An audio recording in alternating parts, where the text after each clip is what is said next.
ॐ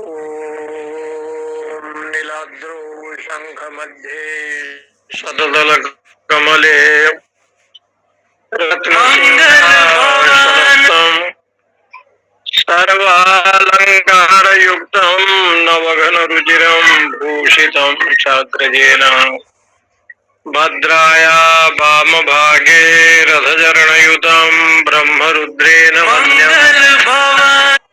वेदानां सारमेकं स्वजनपरिवृतं दारु ब्रह्म स्मरामि रथारूढो गच्छन् पथिमिलितबुधैव पटले स्तुतिर्प्रादुर्भावप्रनुपाकर्णसदयः दया सिन्धु बन्धु सकलजगतां सिन्धु सुतायां जगन्नाथ स्वामी नयन पथगामी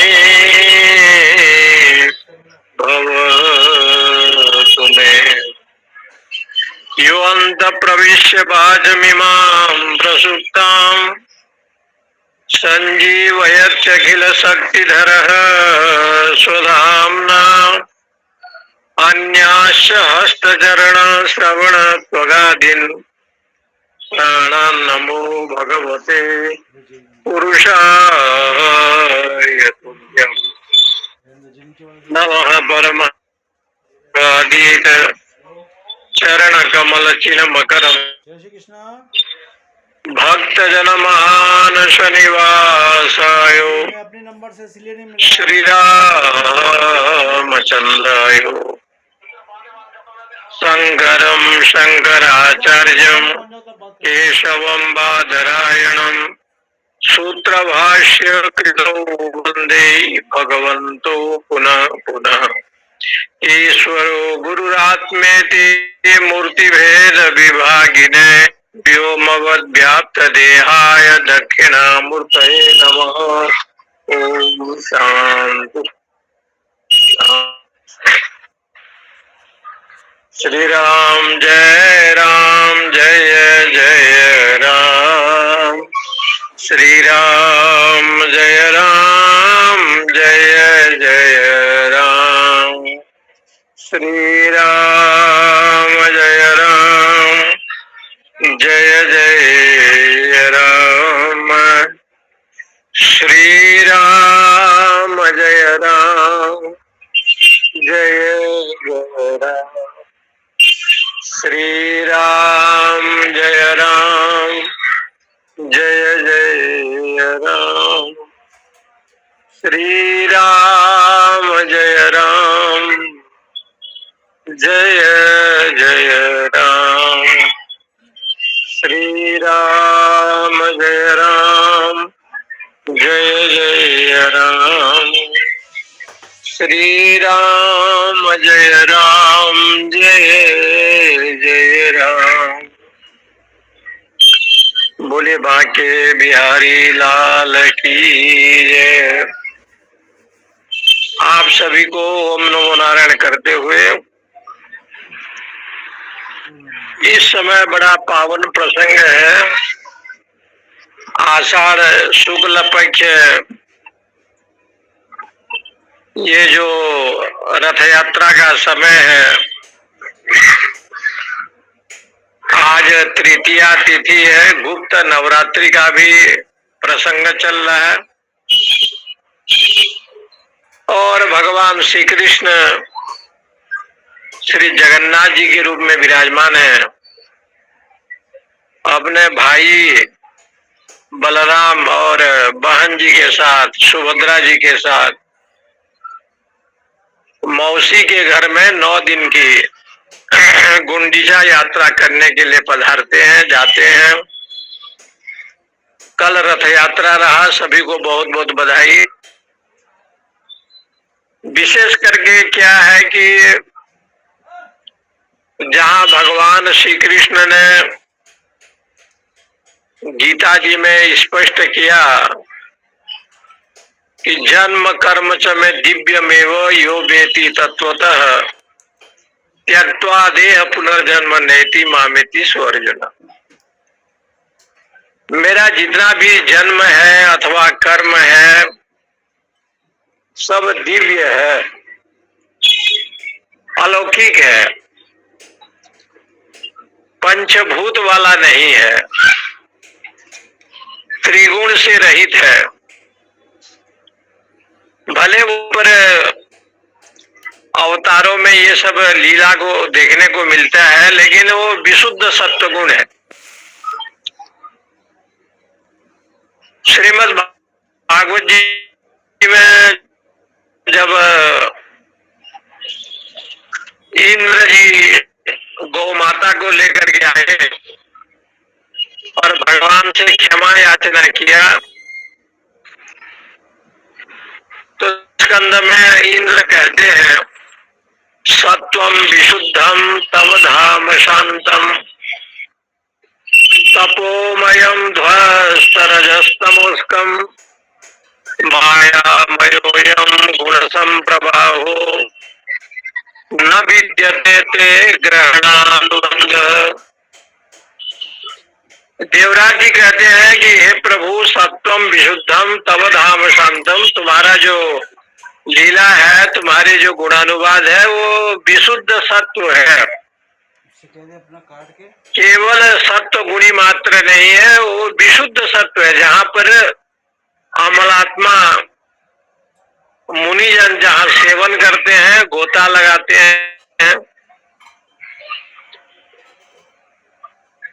ऐसे जो दिव्य लीला दिव्य गुण है वो आपका है। सत्वम विशुद्धम तव धाम शांतम मायामयोयम गुण संप्रवाहो। माया से युक्त होकर के त्रिगुण भाव में आप संसार की लीला करते हैं, लेकिन वास्तविक में निर्मोही है, माया से रहित है, मायातीत है, गुणातीत है।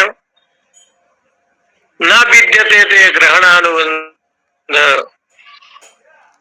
क्योंकि तुम्हारे यहाँ जन्म और मृत्यु भी नहीं है। तो जब जन्म और मृत्यु नहीं होगा, जैसे कर्म का संबंध है तो जन्म हुआ, जन्म होने बंधन होगा, बंधन होने से मोक्ष होगा। जहाँ कोई बंधन की कल्पना आप नहीं करेंगे, तो वहाँ मना करना है, क्योंकि मोक्ष की कल्पना बंधन का भी। इसलिए भगवान शंकराचार्य ने विवेक चूड़ामणि में सीधे सीधे बताया, शब्द जाल महारण्यम चित्त भ्रमण कारणम। ये अनेक प्रकार से जो अनात्म ग्रंथ है, आत्म तत्व को छोड़ करके जो पठन पाठन होता है, जहाँ अध्यात्म का विषय नहीं है, ये सब शब्द जाल है। ये केवल वाणी का विलास है। ऐसे विषय को साधक को छोड़ देना चाहिए। इसलिए हमारे जीवन में हमेशा शास्त्रों में इस बात को उठाया कि भगवान श्री कृष्ण का दिव्य स्वरूप, दिव्य विग्रह पांडवों ने जब जलाया, तो पंच तत्व से रहित होने के कारण से उड़ीसा के समुद्र तट पर आ पाए और नील माधव के रूप में भगवान वहां दर्शन दिया। और उस समय के राजा इंद्रदुम्न पत्नी गुंडिचा जी के साथ उनको आराधना में लगे हुए थे। उस समय के एक बहुत बड़े पंडित जी थे, विद्यापति। उनके संपर्क में जाकर के जो ब्राह्मण ढूंढने गया था, उनकी बेटी से उसकी विवाह हुई और नील माधव का खोज किया। और बाद में भगवान की इच्छा के अनुसार दारू भूतो मरी है लिखा, नीलाद्रो संघ मध्य। ये जो नील पर्वत है, ये शंख मध्य, जैसे शंख होता है, पांचजन्य शंख, दक्षिणावर्त शंख, ऐसे शंख रूप में जो है ना वो विराजमान है।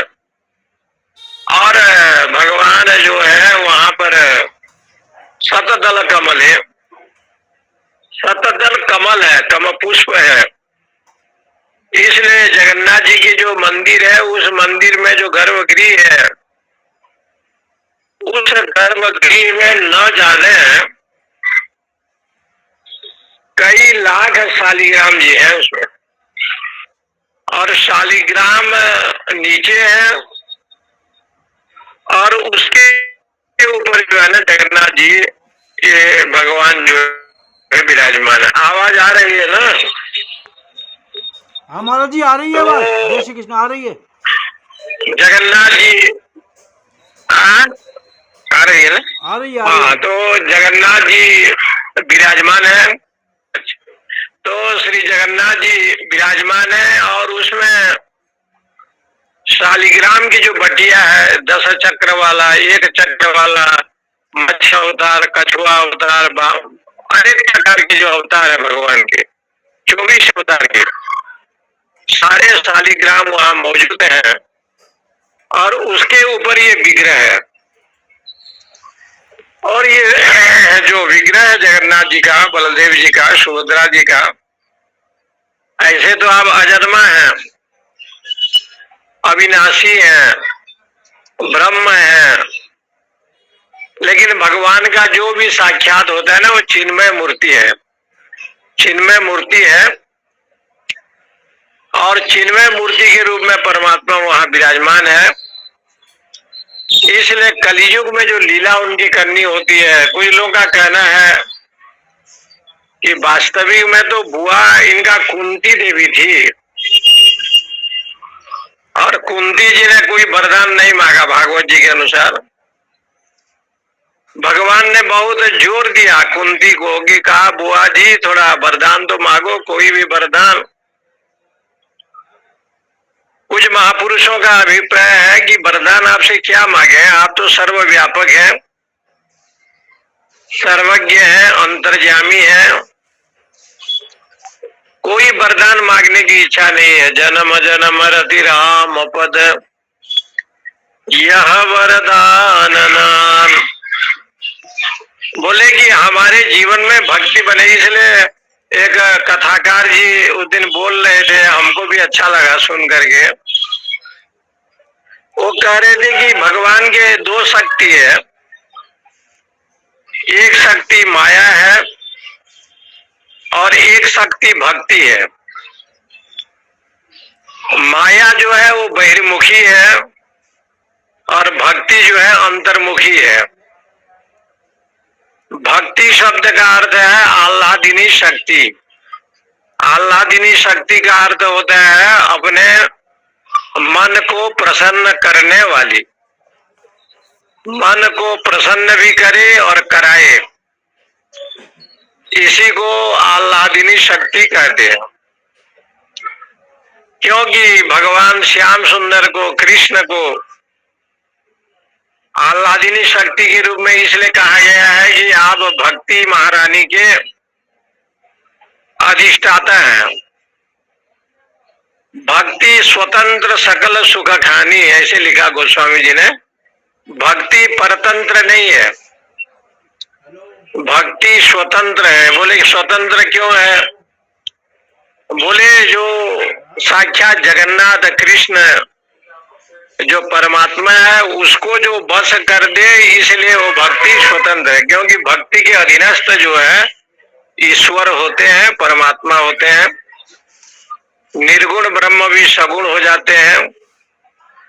इसलिए भक्ति के अधीनस्थ जो है परमेश्वर है। गौरांग चैतन्य महाप्रभु जब कीर्तन करते थे, इनके यहाँ बड़े बड़े विद्वान रहते थे। गदाधर भट्ट नाम आप सुना होगा। गदाधर भट्ट बहुत बड़े नैयायिक थे। सनातन गोस्वामी बहुत बड़े वेदांती थे। उस समय मधुसूदन सरस्वती जी के बड़े भाई संन्यास दीक्षा लिए थे और नवद्वीप में रहते थे, न्याय दर्शन को पढ़ाते थे। स्वामी विश्वेश्वरानंद जी महाराज उनका नाम था, विश्वेश्वरानंद जी महाराज।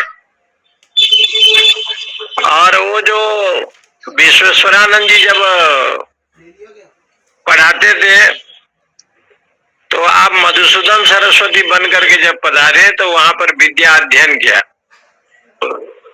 नैयायिक जो है ना भगवान की सत्ता को मानता नहीं है। नैयायिक ऐसे के ज्ञान है, आकाश की ओर देखेगा और पैर नीचे रहेगा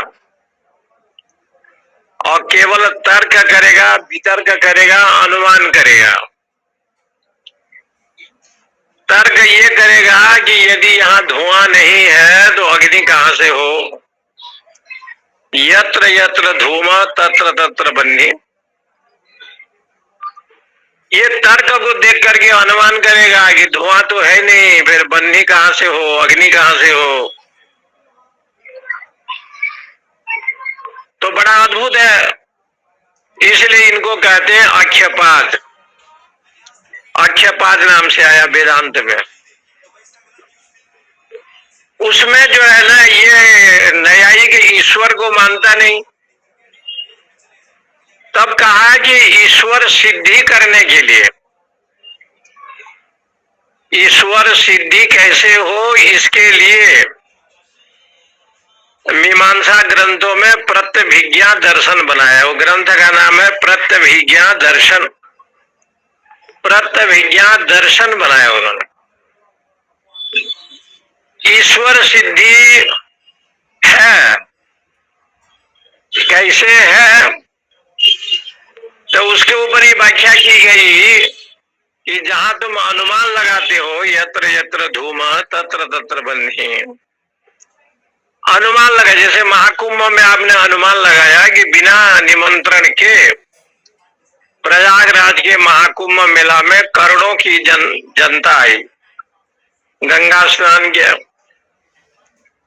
कल भगवान के रथ यात्रा में कम से कम जगन्नाथ जी में कई लाखों की भीड़ आई, बिना निमंत्रण के वहां पहुंचे। तो वेदांत सिद्धांत ये सिद्ध करता है कि यदि ईश्वर है, अस्ति चेद ईश्वर चेद, ऐसे कृष्ण भगवान ने नंद बाबा से कहा कि बाबा जिस इंद्र की पूजा तुम करते हो कर्मणा बद्धते जंतुर, क्योंकि कर्म के द्वारा प्राणी का बंधन होता है और कर्म के द्वारा जो है ना मोक्ष होता है। तस्मात् कर्म कुर्वन्ति यतः पारदर्शिन, भागवत जी का श्लोक है। इसलिए कर्म करने का काम जो है ना ज्ञानी लोग करते हैं, सत्कर्म करते हैं, पूजा पाठ में करते हैं। हम कई जगह उदासीन परंपरा में जाने का सौभाग्य मुझे भी मिलता रहता है। मैं दो महात्मा को देखा। एक महात्मा अमरकंटक कल्याणदास बाबा तपस्वी बाबा जी को देखा। इस अवस्था में भी जो इनका जो आरती का क्रम होता है सुबह शाम, श्री चंद्र भगवान का और नर्मदा जी का, ललिता से देवी जी का, वहां जो आरती होता है अमरकंटक में, तो कल्याणदास बाबा स्वयं करते हैं। बड़ा अच्छा लगा। इस अवस्था में भी दोनों टाइम का आरती स्वयं बाबा जी करते हैं। रमण रेती में भी आप चले जाएंगे कि स्वामी जी जो हैं काशिनी महाराज, सुबह की आरती में भी स्वयं आरती करते हैं और शाम की बेला में भी आरती करते हैं। देखिए इतने दिव्यात्मा और बड़े बड़े महापुरुष लोग भी स्वयं भगवान के चरणार बिंद में जाकर के अपने मन को इसी बहाने जो है मन को समर्पित करते हैं। इससे सिद्ध होता है कि ईश्वर सिद्धि कैसे होता है। तो ग्रंथ में लिखा है प्रत्यभिज्ञा दर्शन में, जैसे अग्नि में उष्णता है। अग्नि में उष्णता कहां से आया भाई? बोले अग्नि में उष्णता गर्मपना स्वतः सिद्ध है, स्वभाव से सिद्ध है। इसी प्रकार से ईश्वर सदचित आनंद रूप है। वो सद भी है, चित्त भी है, आनंद भी है। इसलिए उस ब्रह्म का नाम सच्चिदानंद है। इस बात को सिद्ध करते हुए भगवान शंकराचार्य महाराज ने ब्रह्म सूत्र के इस ग्रंथ में एक सूत्र लिखा है। वो सूत्र है पश्वादिभिश्च अविशेषात्। जो चतुसूत्री ब्रह्म सूत्र है वो जाएंगे तो वहां आगे पश्वादिभिश्च अविशेषात् सूत्र है। उस सूत्र में भगवान शंकराचार्य लिखते हैं कि जैसे गौ माता है, 20 हाथ की लंबी रस्सी में आपने पैर को बांध रखा है और वो बैल और गौ घास को खाते हैं और जितने दूर से रस्सी बंधा हुआ है उतने ही वो विचरण करते हैं, घूम घूम करके वो घास को खाते हैं। न आगे जा सकते हैं न उससे बाहर जा सकते हैं। वो घूमते रहते हैं और घास को खाते हैं। पशु आदि विश्व, पशु आदि जैसे गौ है, भैंस है, बैल है, हाथी है, घोड़े हैं, बड़े बड़े रस्सी लोग बांध देते हैं, उसमें चारों तरफ घूमते रहते हैं।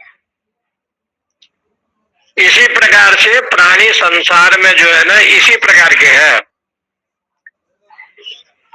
एक रस्सी बंधा हुआ है और वो रस्सी को लेकर के घूमता रहता है। तो बोले वो रस्सी क्या है? जड़ चेतन ही ग्रंथि परिगयी यद्यपि मृषा अधिक अधिक अरुझाई। गोस्वामी तुलसीदास जी ने कहा कि 2 गांठ पड़ गया है जड़ और चेतन का। यद्यपि मृषा, यदि संसार मिथ्या है, ये सब आप जानते हैं कि संसार मिथ्या है। जब आप नहीं रहेंगे तो संसार भी नहीं रहेगा। आप हैं तो नाना दादा चाचा चाची ये सब हो रहा है। आप जब चले जाएंगे तो ये वर्तमान काल में जो ये संबंध है वो नहीं रहेगा। यन माया, इसलिए उसने कहा कि वास्तविक में ये सब मिथ्या है। इसलिए गोस्वामी तुलसीदास जी ने लिखा है रामचरितमानस में, यन माया जो वास्तविक में मिथ्या, यत सत्वाद मृषा, जानते हैं कि ये मिथ्या है लेकिन जगत का भान होता है अमृषा। यत सत्वाद अमृषा, मिथ्या नहीं है, मिथ्या नहीं है। ये जो गांठ है ये जड़। इसलिए वो कहते हैं कि ईश्वर सिद्धि में माया के साथ यदि आप रहेंगे तो माया आपको नचाएगी। भक्ति को पकड़ेंगे तो आप भगवान को नचाएंगे। परमात्मा को, भगवान को नचाने का एक सिद्धांत है भक्ति। और माया के पीछे पीछे जाएंगे तो स्वयं जीव नाचेगा। सब ही नचावत रामु गोसाई, क्योंकि नचाने का काम परमात्मा करता है। और ये नचाने का काम जो यहाँ करता है, नचावत जो आया है, उसका अर्थ है कि माया का आश्रय जब जीव करता है तो नाचता है। इसलिए बृहदारण्य उपनिषद में, इसलिए भक्ति सिद्धांत यहाँ पर कहना है कि ईश्वर की सिद्धि में, स्वरूप सिद्धि में भगवान सच्चिदानंद रूप है, ये उनका स्वरूप है। सतचित आनंद स्वरूप है, ये परमात्मा का स्वरूप है। इसलिए उसका दोनों स्वरूप बताया जी। कृष्ण माटी खाते हैं, एक स्वरूप जसोदा जी देखती है, और मृद भक्षण लीला में विश्व रूप का दर्शन पेट के अंदर उस मुखाकृति में भगवान के मुख से माँ जसोदा जी करती है। भगवान जो है ना स्वरूप का दर्शन कराते हैं कि देखो हमारे गर्भ में भी विश्व रूप है। और अर्जुन अपने आंखों से विराट रूप का दर्शन करते हैं दिव्य दृष्टि के द्वारा। तो परमात्मा इस रूप में भी दर्शन कराता है कि संपूर्ण जगत में मैं ओतप्रोत हूँ। इसलिए उपनिषद में ईशावास्यमिदं सर्वम यत् किंच जगत्याम जगत, संपूर्ण जगत ईश्वरमय है, दोनों रूप से सिद्ध किया। मुख को लेकर के जो गर्भ है, जो गर्भ का दर्शन होता है, जसोदा जी मृदु भक्षण लीला में भगवान के विराट रूप का दर्शन माता जी करती है। और वही दर्शन देवकी जी जब भगवान कंस को मारने के लिए जाते हैं तो विराट रूप का विश्व रूप का दर्शन श्री कृष्ण देवकी और वसुदेव को कराते हैं, क्योंकि रंग गतः साग्रज मल्ला नाम सनिंद्रिणाम नरवर स्त्रीणा स्मरो मूर्तिमान। मल्लों को, चाणूर मुष्टि को बड़े वीर के रूप में, बलवान के रूप में देख रहे हैं, ऐसे दिखाई पड़ रहे हैं। देवताओं को विष्णु के रूप में और माता पिता को शिशु के रूप में। तो कहते हैं कि इस प्रकार के भाव जो वहां दिया गया ये सिद्ध करता है कि भगवान का विराट रूप का दर्शन जैसे अर्जुन आंखों के द्वारा करते हैं दिव्य दृष्टि से, जसोदा जी माटी भक्षण लीला में मुख से ईश्वर का पूरा समग्र विराट रूप का दर्शन। इसलिए बड़ी अद्भुत कथा कभी कभी है। ये थोड़े दिन के पहले जगन्नाथपुरी में एक मुसलमान हुआ। वो मुसलमान भक्त का नाम है सालवेग।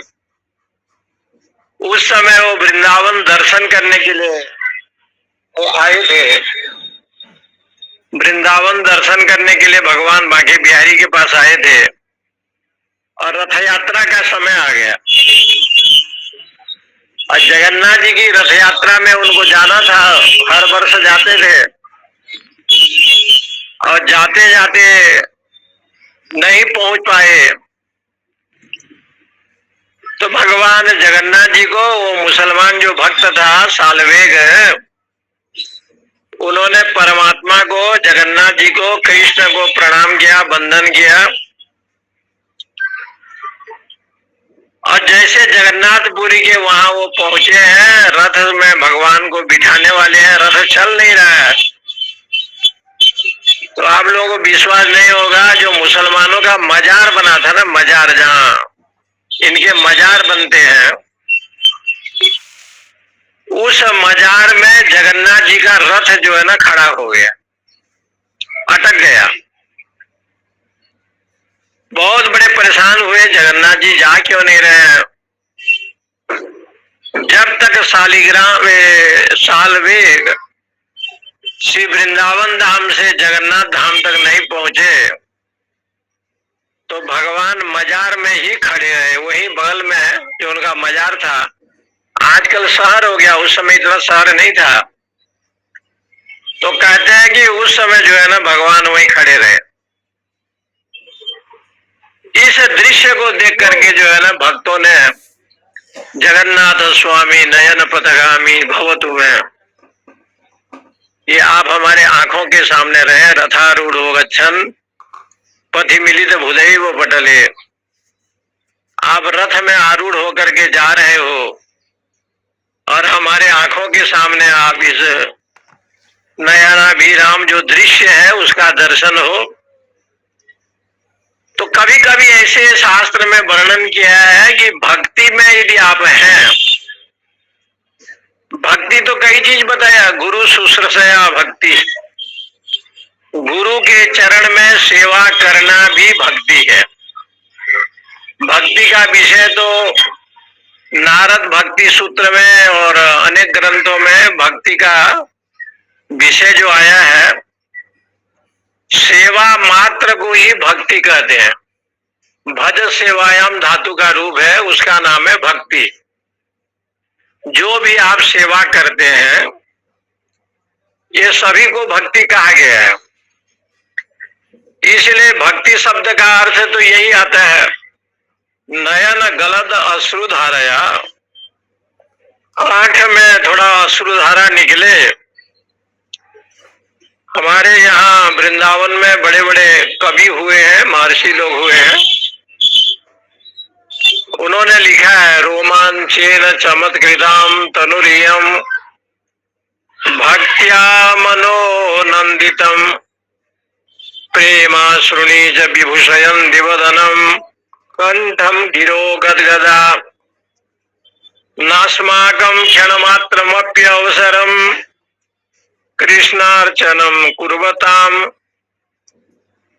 उस दिन हमको बीके शर्मा जी ने सर्व वेदांत सिद्धांत सार का एक श्लोक सुनाया। वो भी एक भक्ति का निरूपण है। वो ग्रंथ भी भगवान शंकराचार्य महाराज के द्वारा प्रतिपादित है कि जैसे वाणी जैसे गदगद हो जाए, आंखों से अश्रुधारा आ जाए, अपने आंखों से जल आ जाए और आपका जो शरीर रोमांचेन चमत्कृताम तनुरियम भक्त्या मनोनंदितम प्रेमा श्रुणी च विभूषयन्ति वदनम कंठम गिरो गदगदा। श्रीमद वल्लभाचार्य महाराज जी ने और जीव गोस्वामी जी ने और उनके साथ साथ रूप गोस्वामी और सनातन गोस्वामी जी ने जो भक्ति सिद्धांत वैष्णवों के यहाँ जो उन्होंने लिखा है, उस भक्ति सिद्धांत को शंकराचार्य ने एक शब्द में विवेक चूड़ामणि में कहा है, स्वस्वरूप अनुसंधानम भक्ति रीत्या विधीयते। स्वस्वरूप अनुसंधानम भक्ति रीत्या विधीयते। अपना जो स्वरूप है उसको अनुसंधान करना ही भक्ति है। देखिए भक्ति तत्व का निरूपण विवेक चूड़ामणि में 2 श्लोक के द्वारा भगवत पाद ने लिखा है। कुछ महापुरुषों का अभिप्राय यही है कि भक्ति क्या है, तो कुछ लोगों का ये विषय आता है बृहदारण्य उपनिषद में। संसार में 2 लोग हैं, दो प्रकार के लोग हैं। ये संसार में 2 प्रकार के लोग माना गया है। लोक शब्द का अर्थ होता है लोक्यते इति लोका, जो आंखों से दिखाई पड़े उसको लोक कहते हैं। लोक शब्द का अर्थ यही है जो आंखों से दिखाई पड़े, इसी का नाम लोक है। ऐसे आप पुराण में सुनेंगे, कथा सुनेंगे, तो लोक का जो निरूपण किया गया है 14 लोक है। लेकिन बृहदारण्य उपनिषद में कहा कि संसार में 2 प्रकार के लोक हैं। कौन कौन लोग हैं? तो वहां कहते हैं आत्माश्च अनात्माश्च इति। आत्मलोक और अनात्मलोक,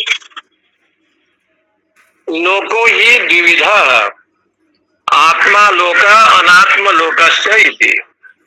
आत्मलोक भी है, अनात्मा लोक है। ये संसार में 2 प्रकार के लोग हैं। इसका प्रमाण आ ब्रह्म भुवना लोका पुनरावर्तिनो अर्जुन मामुपेत्य तो कौन्तेय पुनर्जन्म न विद्यते। ये ही सस्पर्शजा भोगा दुख योनय एवते आद्यंतवंत कौन्तेय न तेषु रमते बुध।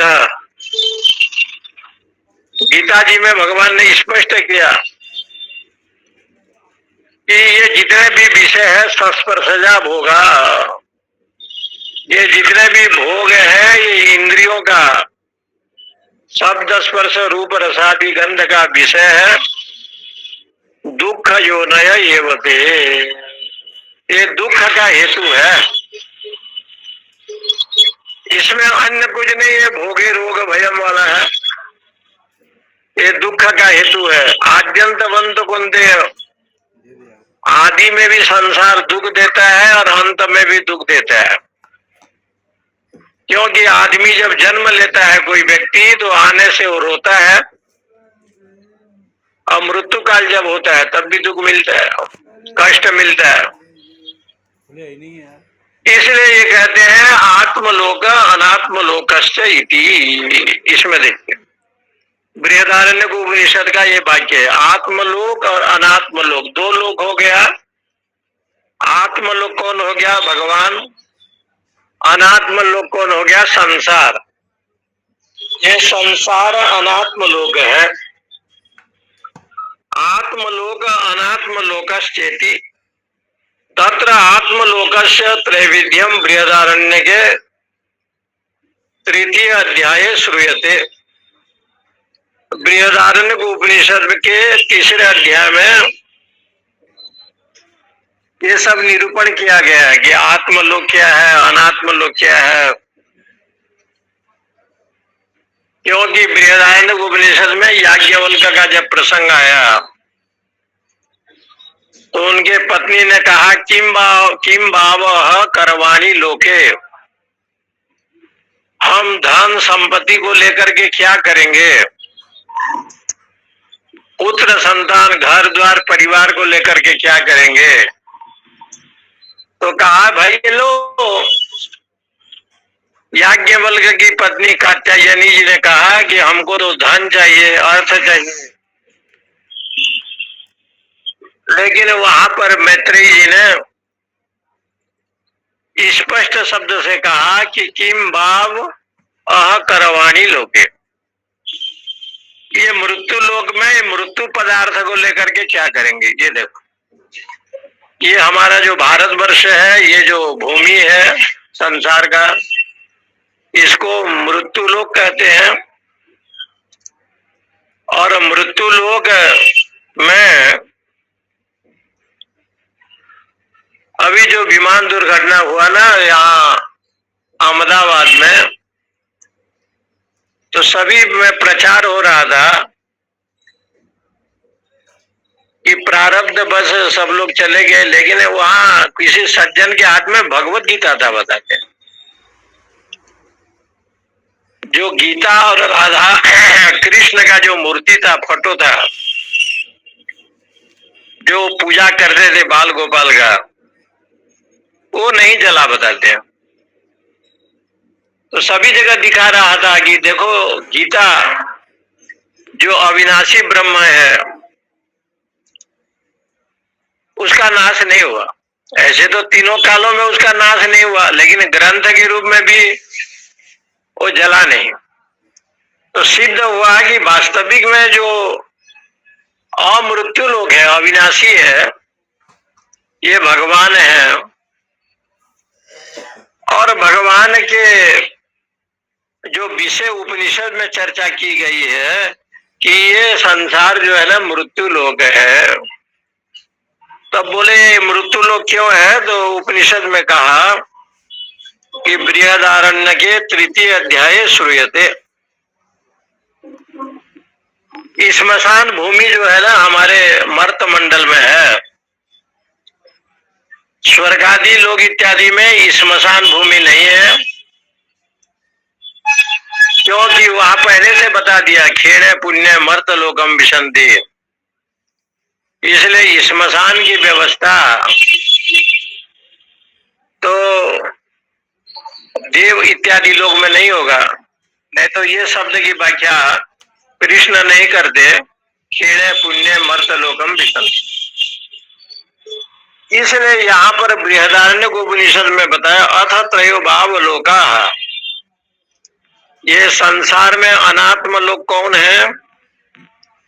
तो देखो लिखते हैं मनुष्य लोक, पितृलोक, देवलोक इति।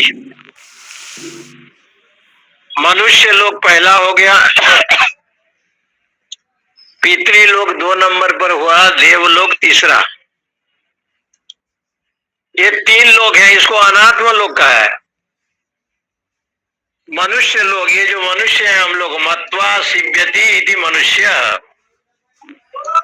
मन में विचार करता है तब कोई काम मनुष्य का लक्षण बताया है, मत्वा सिव्यति, मन में विचार करता है, संकल्प करता है, तब जो है वो संकल्प करके जो है ना कोई कामना करता है, इच्छा करता है, तब काम करता है। इसलिए कहते हैं मनुष्य। इस मनुष्य को जो है ना भगवान शंकराचार्य ने कई जगह पर लिखा है। ये मनुष्य तो है, तो मनुष्य है तो क्या है? बोले मत्वा सिव्यति। गीता उपनिषद इत्यादि ग्रंथ को सुनता है, पहले श्रवण करता है, श्रवण करने के बाद इच्छा करता है, इच्छा करने के बाद जो है वो मनन करता है, और उसके बाद क्या करता है? बोले जीवती, जीने की इच्छा करता है। तब कहा कि वो जीने की इच्छा करता है, तो उसके बाद क्या करता है? तो बोले कि जानने की इच्छा करता है। इच्छति, जीवती, जानाति, माने जानने की इच्छा करता है। फिर और बाद में कहता है सुखम, सुख पाने की इच्छा करता है। और सुख पाने की इच्छा जब करता है तो अपने आप को कहता है अहम सुखी, मैं संसार में सबसे बड़ा सुखी हूं। इसलिए जानाति, वेदांत का सिद्धांत ये 3 विषय पर है। जानने की इच्छा करता है, सुनने की इच्छा करता है, सुखी होने की इच्छा करता है। जानाति, इच्छति, ये है।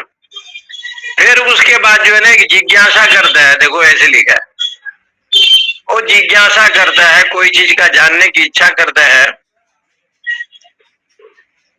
इसलिए आचार्य शंकराचार्य ने कहा कि जब तुम जानते हो ब्रह्म है, तो ब्रह्म की जिज्ञासा क्यों नहीं करते भाई? अथा तो ब्रह्म जिज्ञासा। जिस ब्रह्म को तुम जानते हो, जानने की इच्छा करते हो, वो ब्रह्म नित्य शुद्ध है। तो इसलिए कहा कि पहले लोक है मनुष्य लोक, दूसरा लोक है पितृलोक, तीसरा लोक है देवलोक। अथ त्रयो भावलोकाः, मनुष्य लोक, पितृलोक, देवलोक। ये 3 लोक की जो विषय आया है, इसको कहते हैं अनात्म लोक, आत्मलोक से भिन्न। सच्चिदानंद परमात्मा जो आत्मा है उससे भिन्न ये लोक हैं। इसलिए अनात्म लोक। अनात्म लोक क्यों कहा? कि मामू पेत्य तो कौनते पुनर्जन्म न विद्यते, क्योंकि जब तक ईश्वर का ब्रह्मीभूत भाव नहीं होता तब तक जन्म होता रहता है। शास्त्र कहता है ब्रह्म भूत प्रसन्नात्मा न सोचती न कांक्षति, निर्द्वंद्व ही महाबाहो सुखम बंधात प्रमुच्यते। ब्रह्म स्वरूप जब हो जाता है, अहम ब्रह्मास्मि का बोध हो जाता है, तो ये 84 लाख सहस्त्र योनि का ये जो विषय है वो नहीं रहता। ये 3 लोक बताया जी। पहले लोक की व्याख्या यहाँ करते हैं, मनुष्य लोक पुत्रेण एव जयो नान्येन कर्मणा। इस मनुष्य लोक को यदि आप जीतना चाहते हैं तो संतान के द्वारा ही जीत सकते हैं। पुत्रेण एव जयो, पुत्र हो पुत्री हो, इसके द्वारा ही ये मनुष्य लोक को आप जीत सकते हैं, न अन्येन कर्मणा। क्योंकि जब गृहस्थ में जाएगा तो उसको पिंडदान की जरूरत पड़ती है। पुत्र सत्कर्म वाला हो, पुत्र जो है अपना सुपुत्र हो, तो कहते हैं कि उसके द्वारा ही ये पितृलोक को जीत सकता है। ऐसे भी शास्त्रों में वर्णन है, भारतवर्ष में जिनके यहाँ पुत्र नहीं है वो साक्षात भगवान को ही पुत्र मानते हैं, कृष्ण को ही पुत्र मानते हैं। ये नहीं कि पुत्र आपका सुपुत्र है अथवा कुपुत्र है, ये तो कर्मानुसार है। यहाँ पर ये विचार नहीं है। विचार इतना है कि पुत्र पुत्री के द्वारा ही मनुष्य लोक को आप जीत सकते हैं। इसका उदाहरण है, बाज श्रवस ऋषि है लेकिन पुत्र नचिकेता है। नचिकेता जो कर्म किया, और नचिकेता जमराज के यहाँ जाकर के जो ब्रह्म विद्या लाया, अग्नि विद्या को लाया, पिता की आज्ञा को माना, तो संसार में ऐसे करना बड़ा असंभव है। इसलिए कठोपनिषद के नचिकेता पितृ आज्ञाकारी भी है, अग्नि विद्या के आचार्य भी है, धर्मराज से आत्मज्ञान को लाने वाला भी है, जिसके माध्यम में दुनिया में नचिकेता के द्वारा जो है ना, ये कठोपनिषद में लोगों को ज्ञान हुआ कि एक पुत्र ऐसे है जो पिता को भी संतुष्ट करता है, परिवार को भी संतुष्ट करता है। इसलिए कभी कभी रामचरितमानस में लिखा है, वाल्मीकि रामायण में, उर्मिला जो है दीपक लेकर के आई लक्ष्मण जी को आरती उतारने के लिए। लक्ष्मण जी ने कहा कि आरती अब मुझे मत उतारो, मुझे राम जी के साथ वनगमन में जाना है। तो उर्मिला खड़ी की खड़ी रह गई। देखिए, वो भी किसी घर की बेटी है, लेकिन पतिव्रता पति परायणा उर्मिला जी का देख करके लक्ष्मण जी स्तंभीभूत हो गए। कहते हैं कि जैसे खड़ी थी वैसे खड़ी रह गई। कहते हैं, मेरे पति को मैंने आरती नहीं उतार पाई। तो कभी कभी हमारे शास्त्रों में इस बात को वही भी तो पुत्र है, पुत्री है। भले धृतराष्ट्र अंधा था, लेकिन गांधारी का जो पतिव्रता इतना विशाल था, इतना बड़ा था कि कृष्ण को भी श्राप देने का हिम्मत यदि किसी को था तो सिर्फ गांधारी माता को रहा, क्योंकि पतिव्रता थी। उनके पुत्र कुपुत्र हो गए, राजा धृतराष्ट्र के मोह आ गया, वो बात अलग। लेकिन गांधारी की पतिव्रता के सामने कुंती बुआ भी प्रणाम करती थी कि गांधारी महापतिव्रता। पति यदि अंधा है तो गांधारी तो अंधा नहीं थी, लेकिन गांधारी ने कहा, भीष्म पितामह को कहा कि जब मेरे पति की आंख नहीं है तो मैं आंख में पट्टी बांध लूं। महापतिव्रता। और पतिव्रता धर्म के चलते भगवान योगेश्वर को श्राप दे दिया कि हमारे वंश जैसे नाश हुआ, तुम्हारा वंश भी नाश होगा। भगवान तो जगन्नियंता है, वो तो स्वीकार कर लिया, लेकिन उनके पतिव्रता की प्रशंसा की। तो इसलिए यहाँ पर कहते हैं, पुत्रेण एव जयो, पुत्र के द्वारा ही इस लोक को आप जीत सकते हैं। पुत्रेण एव जयो न अन्येन कर्मणा,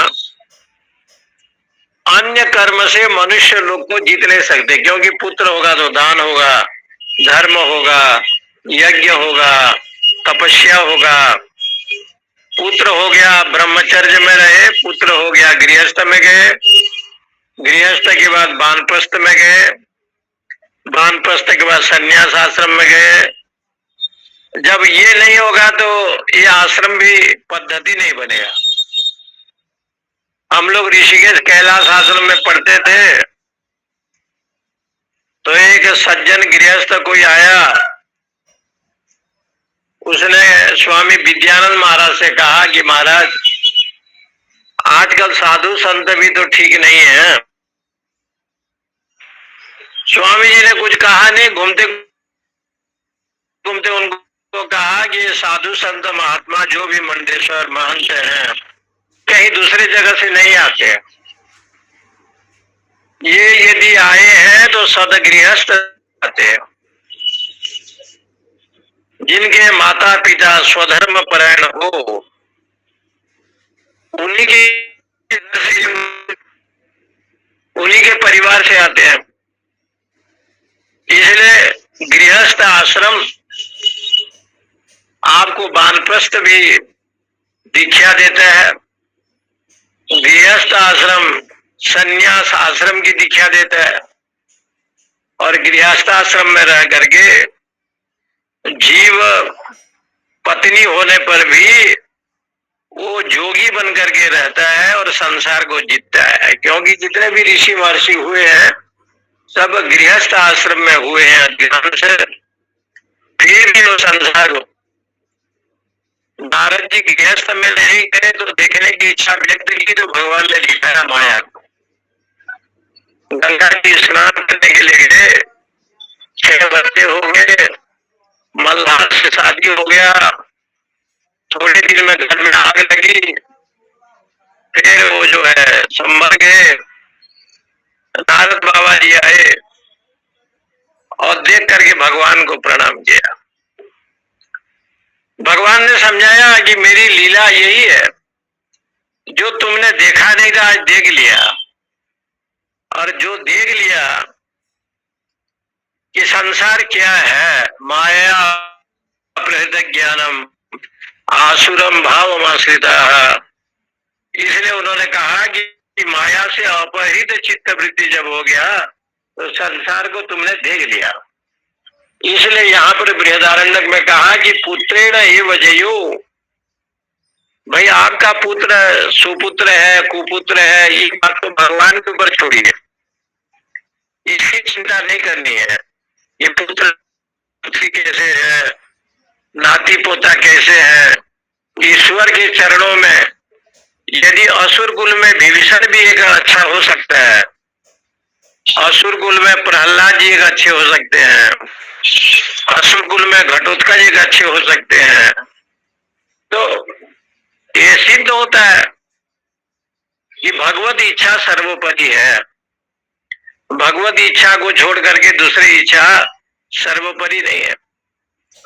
इसलिए मैं आपको सुना रहा था, साल्विक जी जब नहीं आए तो जो मुसलमानों का नमाज पढ़ने का स्थान है वहां रथ रुक गया। साल्विक जी दौड़ते दौड़ते आए और जैसे भगवान का स्पर्श किया और प्रणाम किया, रथ चलने लगा अपने आप।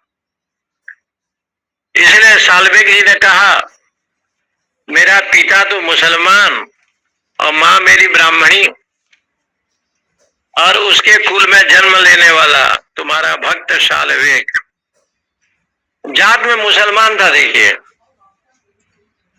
और तब भी जो है ना भगवान कृष्ण जगन्नाथ खड़े रहे मार्जार में। जब तक ये नहीं आए तब तक वो रथ चला नहीं, भगवान रात भर भी खड़े रहे, बाद में जो है ना वो रथ चला। तो इससे सिद्ध होता है कि मनुष्य लोक पुत्रेण एव जयो नान्येन कर्मणा। पहला लक्षण ये बताया, कर्मणा पितृलोक, कर्म से आप पितृलोक को जीतेंगे। पितृलोक माने चंद्र लोग है, सूर्य लोग है, पितर का जो लोग है, यज्ञादि कार्य के द्वारा, कर्म शब्द का अर्थ सात्विक कर्म के द्वारा, जितने भी सात्विक कर्म है इनके माध्यम से, यज्ञ है, दान है, तप है, भजन है, सत्संग है, स्वाध्याय है, इससे पितृलोक को आप जीतेंगे। कर्मणा पितृलोक, सकाम कर्म के माध्यम से भी पितृलोक माने चंद्र लोक, सूर्य लोक, आप दक्षिणायन में जाएंगे अथवा उत्तरायण में जाएंगे, ये आपके कर्म ही उसका दायित्व है। ऊर्ध्वम गच्छन्ति सप्तस्त्वा मध्ये तिष्ठन्ति राजसाः जगन्य गुण वृत्तिस्ताः भवन्ति तमसो जनाः। आप किस लोक में जाएंगे ये कर्म के द्वारा है, सात्विक कर्म। इसलिए कर्मणा पितृलोक, यज्ञ करे, दान करे, जितने भी वेदोक्त विधि है सब तो कर्म है, सात्विक कर्म है। जितने भी विषय है ये सब सात्विक कर्म है। कर्मणा पितृलोक। और तीसरा लोक बताया है विद्या देवलोक इति। और विद्या के द्वारा, विद्या शब्द का अर्थ उपासना, देवादि की जो उपासना होता है उस उपासना के द्वारा अब देव लोग जाएंगे, ब्रह्म लोक तक जाएंगे। ब्रह्म लोग जाएंगे, विष्णु लोग जाएंगे, हिमालय में कैलाश लोग जाएंगे। कहते हैं ये सब लोग में हो जाता है, देव लोग इत्यादि हो जाता है। कर्मणा पितृलोक विद्या देवलोक इति। विद्या में उपासना के द्वारा, जो भी आपका उपासना है उसके माध्यम से, उपासना विभिन्न उपासना, एक लोटा जल चढ़ाना भी तो उपासना बताया। भगवान को तुलसी पत्र देना भी, ये भी उपासना बताया। इसलिए यहाँ तीनों विषय है जी। अथ त्रयो भाव लोका, मनुष्य लोका, पितृलोक, देवलोक इति। योयम मनुष्य लोक पुत्रेण एव जयो न अन्न कर्मणा। मनुष्य लोग को व्यक्ति तब जीता है जैसे यज्ञ करता है, कुआं बनाया, तालाब बनाया, अस्पताल बनाया। पुत्र जब पुत्र हो जाता है उसके द्वारा जो है ये मनुष्य लोग को जीत लेता है। कर्मणा पितृलोकस्य, कर्म से पितृलोक की बात उठाई है। विद्या देवलोक इति। और उपासना से वो देवलोक को प्राप्त करता है। उपासना की बात आई है। विद्याम च अविद्याम च यस्तद वेदो वयम सह अविद्या मृत्यु तीर्थवा विद्या मृतमश्नुते। ईशावास्य उपनिषद में आया। जो आप उपासना करते हैं, 33 कोटि देवता हैं, जैसे आप जिसकी उपासना करते हैं तद अनुसार। उपासना में विभिन्न क्रम है ऐसे शास्त्रों में। करपात्री जी के एक शिष्य थे, राज राजेश्वरी की उपासना करते थे। अभी भी वो महात्मा जी हैं। वो चावल छिटकना, सिंदूर छिटकना, सिंदूरारुण विग्रहम त्रिनयनम, ऐसे करके वो पढ़ते थे और माता जी का ये नित्य निरंतर करते थे। तो एक बार जो है उन्होंने कहा कि हमको व्याकरण पढ़ना है। तो मैं कहा कि भाई व्याकरण पढ़ना है तो आप तो आ नहीं पाएंगे। बोले आप मुझे पढ़ा दीजिए। उनको मैंने लगभग 2 सप्ताह पढ़ाया। तो पूछा उनको कि ये व्याकरण में जो पढ़ाया मैंने,